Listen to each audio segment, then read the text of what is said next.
Hi friends, Brahmagantu ಧಾರಾವಾಹಿ ಇಂದಿನ ಸಂಚಿಕೆಯಲ್ಲಿ ಏನೆಲ್ಲ ಆಗುತ್ತೆ ನೋಡೋಣ. ಮೊದಲಿಗೆ ದೀಪ ಚಿರುನ ನೋಡೇ ಬಿಡ್ತಾರೆ. ದೀಪ ಚಿರುನ ನೋಡಿಬಿಟ್ಟು ಅಯ್ಯೋ ಹಸ್ಬೆಂಡು ನಮ್ಮೂರಲ್ಲಿದೆ ಮಾತಾಡ್ಸೋಣ ಅಂತ ಚಿರು ಹತ್ರಕ್ಕೆ ಹೋಗ್ತಾ ಇರಬೇಕಾದ್ರೆ ಅಡ್ಡ ನರಸಿಂಹ ಬರ್ತಾನೆ. ನರಸಿಂಹ ಬಂದ್ಬಿಟ್ಟು ಪುಟ್ಟಿ ಇಲ್ಲೇನು ಮಾಡ್ತಾ ಇದೀಯ, ಬಾ ಹೋಗೋಣ ಅಂತಂದ್ರೆ, ಅಯ್ಯೋ ಅಣ್ಣ ಹಸ್ಬೆಂಡ್ ಬಂದಿದ್ದಾರೆ ಅಂದರೆ, ಪುಟ್ಟಿ ನಿನ್ನ ಗಂಡ ಏನು ಮಾಡಿದ್ದಾರೆ ಅಂತೆಲ್ಲ ಮರ್ತೋಗಿದೆಯಾ, ಬಾ ನೀನು ಅಂತ ಕರ್ಕೊಂಡು ಹೋಗ್ಬಿಡ್ತಾನೆ. ಆಗ ದೀಪ ತಿರುಗಿ ನೋಡಿಕೊಂಡು ಹಸ್ಬೆಂಡ್ನ ನೋಡಿಕೊಂಡೇ ಹೋಗ್ತಾ ಇರ್ತಾಳೆ, ತುಂಬ ಬೇಜಾರು ಮಾಡಿಕೊಂಡು.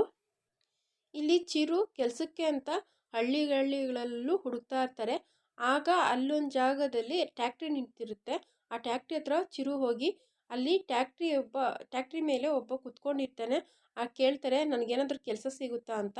ಆವಾಗ ಅವರು ಹೇಳ್ತಾರೆ, ನಿನಗೇನಪ್ಪ ಕೆಲಸ ಸಿಗುತ್ತೆ, ಇದು ಹಳ್ಳಿ, ನೀನು ನೋಡಿದ್ರೆ ಒಳ್ಳೆ ಸಿಟಿ ಹುಡುಗನ ಥರ ಇದ್ದೀಯಾ ಅಂತ ಹೇಳ್ತಾರೆ.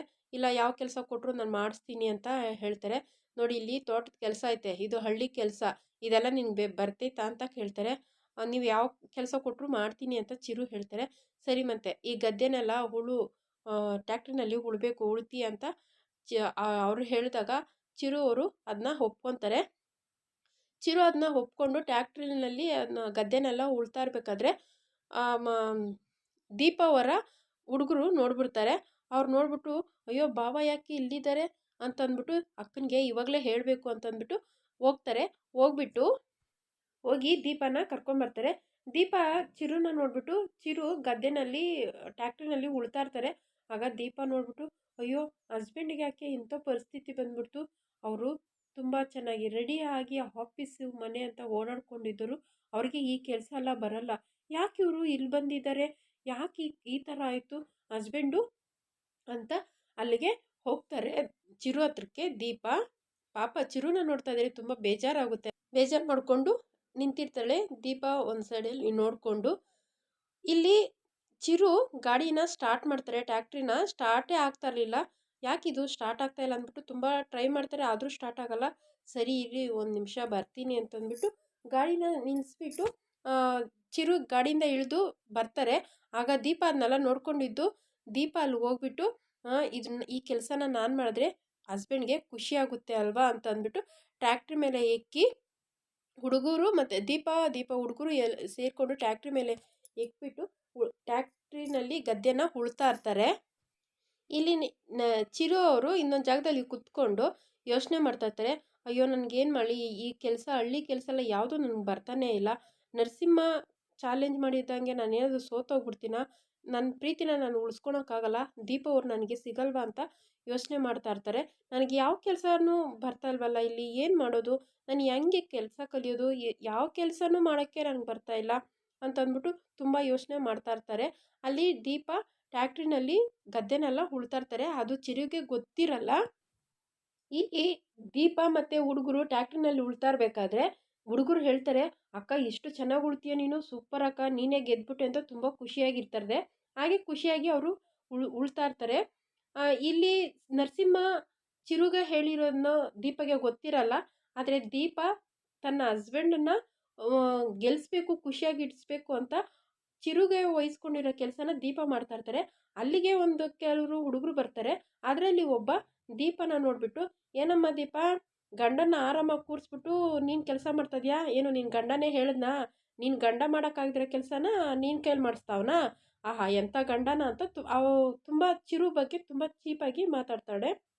ಆಗ ದೀಪ ಇದ್ದು, ಏನೋ ಅಂದೆ ನೀನು, ನನ್ನ ಹಸ್ಬೆಂಡ್ ಬಗ್ಗೆ ಮಾತಾಡ್ತೀಯ ನೀನು ಅಂತಂದ್ಬಿಟ್ಟು ಕೆನ್ನೆಗೆ ಒಂದು ಹೊಡಿತಾಳೆ. ಕೆನ್ನೆಗೆ ಹೊಡೆದಾದ್ಮೇಲೆ ಅವನು ಹುಡುಗ ಇಟ್ಕೊಂಡು, ನನ್ನೇ ಹೊಡಿತೀಯ ನೀನು, ಮಾಡ್ತೀನಿ ಇರು ನೋಡು ಈಗ ಏನು ಮಾಡ್ತೀನಿ ಅಂತ, ನಿನ್ನ ಗಂಡನಿಗೆ ಏನು ಮಾಡ್ತೀನಿ ನೋಡು ಅಂತಂದ್ಬಿಟ್ಟು ಇನ್ನು ಹುಡುಗರು ಅಲ್ಲಿಂದ ಹೋಗ್ತಾರೆ. ಇನ್ನು ದೀಪ ಮತ್ತು ಹುಡುಗರು ಗದ್ದೆನೆಲ್ಲ ನೀಟಾಗಿ ಉಳ್ದು ಅವರು ಚೆನ್ನಾಗಿ ನೀಟಾಗಿ ಅದನ್ನೆಲ್ಲ ಉತ್ತಿರ್ತಾರೆ. ಇನ್ನು ಚಿರು ಅಲ್ಲಿಗೆ ಬರ್ತಾರೆ. ಚಿರು ಅಲ್ಲಿಗೆ ಬಂದ್ಬಿಟ್ಟು, ವಾವ್ ಇದೆಲ್ಲ ಯಾರು ಮಾಡಿದ್ದು, ಇಷ್ಟು ಚೆನ್ನಾಗಿ ಉತ್ತಿದಾರಲ್ಲ, ಬಾ ನನಗೆ ತುಂಬ ಖುಷಿ ಆಗ್ತಿದೆ, ಯಾರು ಮಾಡಿರ್ಬೋದು ಅಂತ ಅಲ್ಲಿ ಹುಡುಕ್ತಾ ಇರ್ತಾರೆ. ಅಲ್ಲಿಗೆ ಬರ್ತಾರೆ ಹುಡುಗರು. ಅಲ್ಲಿ ಚಿರು ಅವರು ಕೂತಿರೋ ಜಾಗಕ್ಕೆ ಹೋಗಿ ಅಲ್ಲಿ ಒಂದು 2-3 ಹೋಗ್ಬಿಟ್ಟು ಚಿರುನ ಕೆಣಕ್ತಾರೆ. ಚಿರುನ ಕೆಣಕ್ಬಿಟ್ಟು ಅಲ್ಲಿ ಒಂದು ಫೈಟ್ ಆಗುತ್ತೆ. ಅಲ್ಲಿ ಫೈಟ್ ಆಗಬೇಕಾದ್ರೆ ಚಿರುನ ಎಲ್ಲರೂ ಹಿಡ್ಕೊಂಡ್ಬಿಡ್ತಾರೆ ಆ ಹುಡುಗರೆಲ್ಲ. ಆದರೆ ಚಿರುಗೆ ಹೊಡೆಯೋಕ್ಕಾಗ್ತಾ ಇರಲಿಲ್ಲ. ಆಗ ದೀಪ ಎಂಟ್ರಿ ಕೊಡ್ತಾರೆ. ದೀಪ ಬಂದುಬಿಟ್ಟು ಅವ್ರನ್ನೆಲ್ಲ ಹೊಡೆದು ಚಿರುಗೆ ತುಂಬ ಶಾಕ್ ಆಗುತ್ತೆ ಅವ್ರನ್ನೆಲ್ಲ ಹೊಡಿತಾ ಇರಬೇಕಾದ್ರೆ. ಏನಪ್ಪ ಇದು ದೀಪ ಅವರು ಈ ರೇಂಜ್ಗೆ ಹೊಡಿತಿದ್ದಾರೆ ಎಲ್ರೂ ಅಂತಂದ್ಬಿಟ್ಟು ಶಾಕಲ್ಲೇ ನಿಂತ್ಕೊಂಡು ನೋಡ್ತಾ ಇರ್ತಾರೆ. ಇಲ್ಲಿ ಇನ್ನೊಂದು ಕಡೆ ಸೌಂದರ್ಯ ಚಿರು ಬಗ್ಗೆನೇ ಯೋಚನೆ ಮಾಡ್ತಾ ಇರ್ತಾಳೆ. ಚಿರು ನನ್ನ ಹತ್ರ ಸುಳ್ಳು ಹೇಳ್ತಾನ, ಚಿರು ನಿಜವಾಗ್ಲೂ ಟ್ರಿಪ್ ಹೋಗಿರ್ತಾನ? ಇಲ್ಲ ಇಲ್ಲ, ಚಿರು ನನ್ನ ಹತ್ರ ಸುಳ್ಳು ಹೇಳೋದಿಲ್ಲ, ಟ್ರಿಪ್ಗೆ ಹೋಗಿರ್ತಾನೆ. ಆದರೂ ಯಾಕೋ ಚಿರು ಮಾತಾಡೋದ್ರಲ್ಲಿ ಸ್ವಲ್ಪ ಡೌಟ್ ಐತಲ್ಲ, ಏನೋ ನನಗೆ ಟ್ರಿಪ್ಗೆ ಹೋದಂಗಿಲ್ಲೇ, ಬೇರೆ ಕಡೆ ಎಲ್ಲೋ ಹೋಗಿದ್ದಂಗೆ ಆಯ್ತಾ ಇದನ್ನಲ್ವಾ. ಇಲ್ಲ, ನನಗೆ ಆ ಥರ ಆಗಿರಲ್ಲ. ಯಾವತ್ತೂ ಚಿರು ನನ್ನ ಹತ್ರ ಸುಳ್ಳು ಹೇಳೋದಿಲ್ಲ. ದಿಶಾ ಬೇಗ ಕಾಲ್ ರಿಸೀವ್ ಮಾಡು ದಿಶಾ, ನಿನ್ನ ಚಿರು ಮದುವೆ ಮಾಡಬೇಕು ಅಂತ ತುಂಬ ಆಸೆಯಾಗಿದ್ದೀನಿ. ಆ ದೀಪ ಆ ದರಿದ್ರ ಬರೋದಕ್ಕೆ ಮುಂಚೆ ನಿಮ್ಮಿಬ್ಬರ ಮದುವೆ ಆಗೋಗ್ಬಿಟ್ರೆ ನಾನು ತುಂಬ ಖುಷಿಯಾಗಿ ಹ್ಯಾಪಿಯಾಗಿ ಇರ್ತೀನಿ. ಆ ದರಿದ್ರ ಅವಳಿಗೆ ಕೊಡ್ತೀನಿ ದೊಡ್ಡ ಒಂದು ಉಡುಗೊರೆ, ಅವಳ ಲೈಫಲ್ಲೇ ಅವಳು ನೆನೆಸ್ಕೊಬೇಕು, ಆ ಥರದ್ದು ಒಂದು ಉಡುಗೊರೆ ಕೊಡ್ತೀನಿ ಅಂತ ಸೌಂದರ್ಯ ಯೋಚನೆ ಮಾಡ್ತಾ ಇರ್ತಾಳೆ. ಮತ್ತು ಇಲ್ಲಿ ಯಾವಾಗ ಬರ್ತಾಳೆ ದಿಶಾ, ಯಾಕೆ ಫೋನ್ ರಿಸೀವ್ ಮಾಡ್ತಾ ಇಲ್ಲ ಅಂತ ದಿಶಾ ಬಗ್ಗೆನೇ ಯೋಚನೆ ಮಾಡ್ತಾ ಇರ್ತಾಳೆ ಸೌಂದರ್ಯ. ದೀಪನೇ ದಿಶಾ, ದಿಶಾನೇ ದೀಪ ಅಂತ ಸೌಂದರ್ಯಗೆ ಗೊತ್ತಿಲ್ಲ. ಆದರೆ ಅರ್ಚನಾ ಮತ್ತು ಅರ್ಚನಾ ಅವ್ರ ಅಪ್ಪಗೆ ಮಾತ್ರ ಗೊತ್ತಿರುತ್ತೆ. ಇವರಿಬ್ಬರು ಯಾರಿಗೂ ಹೇಳ್ಕೊಳೋದಿಲ್ಲ ಮನೆಯಲ್ಲಿ. ಅವರಿಬ್ಬರಿಗೆ ಗೊತ್ತಿರೋದ್ರಿಂದ ಅವರಿಬ್ಬರು ಮಾತಾಡ್ಕೊತಾ ಇರ್ತಾರೆ. ಯಾವಾಗಮ್ಮ ದೀಪ ಬರ್ತಾಳೆ, ಆದಷ್ಟು ಬೇಗ ದೀಪ ಈ ಮನೆಗೆ ಬಂದ್ಬಿಟ್ರೆ ಸಾಕು ಅಂತ ರಾಜಶೇಖರ್ ಅವರು ಅನ್ಕೊತಾ ಇರ್ತಾರೆ. ಅರ್ಚನೂ ಸಹ ಹಾಗೆ ಅನ್ಕೊತಾ ಇರ್ತಾರೆ. ಅಯ್ಯೋ ಚಿರುನು ದೀಪ ಇಲ್ಲಿ ಬೇಗ ಬಂದರೆ ಸಾಕಪ್ಪ ಅಂತ ಮಾತಾಡ್ಕೊತಾ ಇರ್ತಾರೆ. ಇನ್ನು ನರಸಿಂಹ, ಏನಪ್ಪ ಇವರು ಈ ಹಳ್ಳಿಗೆ ಬಂದ್ಬಿಟ್ಟು ಏನು ಕೆಲಸ ಕೊಡೋದಕ್ಕೂ ಮಾಡೋದಕ್ಕೂ ರೆಡಿಯಾಗಿದ್ದಾರೆ ಇವರು. ಇಲ್ಲ ಇಲ್ಲ, ಇವ್ರನ್ನ ಹೀಗೆ ಬಿಡಬಾರ್ದು, ಇವರು ಗೆಲ್ಲೋದಕ್ಕೆ ನಾನು ಬಿಡೋದಿಲ್ಲ. ಇವ್ರಿಗೆ ಗಂಟು ಮುಟ್ಟೆ ಎಲ್ಲ ಕಟ್ಕೊಂಡು ಇವ್ರ ಊರಿಗೆ ಹೋಗ್ತಾ ಇರಬೇಕು, ಆ ಥರ ನಾನು ಮಾಡ್ತೀನಿ ಅಂತ ಅನ್ಕೊತಾರೆ ನರಸಿಂಹ. ಇನ್ನು ದೀಪ ಎಲ್ಲ ರೌಡಿಗಳ್ನು ಓಡಿಸ್ಬಿಟ್ಟು ನಿಂತ್ಕೊಂಡು ಚಿರುನ ನೋಡ್ತಾ ಇರ್ತಾರೆ. ಚಿರುನು ಸಹ ನಿಂತ್ಕೊಂಡು ನೋಡ್ತಾ ಇರ್ತಾರೆ. ಆಗ ಚಿರು ನೋಡಿಬಿಟ್ಟು ಅಲ್ಲೇ ನಿಂತಿರೋದನ್ನ ದೀಪ ನೋಡಿಬಿಟ್ಟು ಸೈಲೆಂಟಾಗಿ ಹಿಂತಿರುಗಿ ಹೋಗ್ತಾ ಇರ್ತಾರೆ.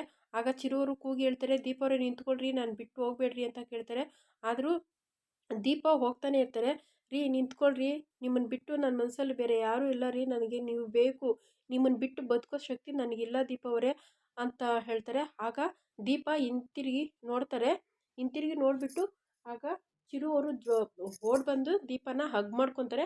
ಹಗ್ ಮಾಡಿಬಿಟ್ಟು, ದೀಪ ಅವರೇ I love you so much Deepa ಅವರೇ, ನಿಮ್ಮನ್ನು ಬಿಟ್ಟು ಇರೋದಕ್ಕಾಗಲ್ಲ, ನನಗೆ ನೀವಂದರೆ ತುಂಬ ಇಷ್ಟ, ನಿಮ್ಮನ್ನು ಇಷ್ಟಪಡ್ತಾ ಇದ್ದೀನಿ, ನನ್ನ ಮನಸ್ಸಲ್ಲಿ ನೀವೇ ಕಣ್ರಿ ಇರೋದು ಅಂತ ಚಿರು ಹೇಳ್ತಾರೆ. ಆಗ ದೀಪಗೆ ಶಾಕ್ ಆಗುತ್ತೆ. ಆಗ ದೀಪ ತುಂಬ ಖುಷಿ ಆಗ್ತಾರೆ. ಆಗ ಚಿರು ಮನಸ್ಸಲ್ಲಿರೋದನ್ನೆಲ್ಲ ದೀಪ ಹತ್ರ ಚಿರು ಹೇಳ್ಕೊತಾರೆ. ಆಗ ದೀಪ ತುಂಬ ಖುಷಿ ಪಡ್ತಾರೆ. ದೀಪ ಅವರೇ, ನಾನು ನಿಜೋಳು ಎಷ್ಟು ನಿಮ್ಮ ಹತ್ರ ಮಾತಾಡಬೇಕು, ನಿಮ್ಮ ಹತ್ರ ಹೇಳ್ಕೊಬೇಕು ಅಂತ ಬಂದಿದ್ದೀನಿ ಗೊತ್ತಾ ದೀಪ ಅವರೇ, ದಯವಿಟ್ಟು ನನ್ನ ಪ್ರೀತಿನ ಒಪ್ಕೊಳ್ಳಿ, ನಾನು ನಿಮ್ಮನ್ನು ಬಿಟ್ಟಿರೋದಕ್ಕಾಗಲ್ಲ ಅಂತ ಚಿರು ಅವರು ಹೇಳ್ತಾರೆ. ಆಗ ದೀಪನೂ ಚಿರು ಒಂದಾಗ್ತಾರೆ.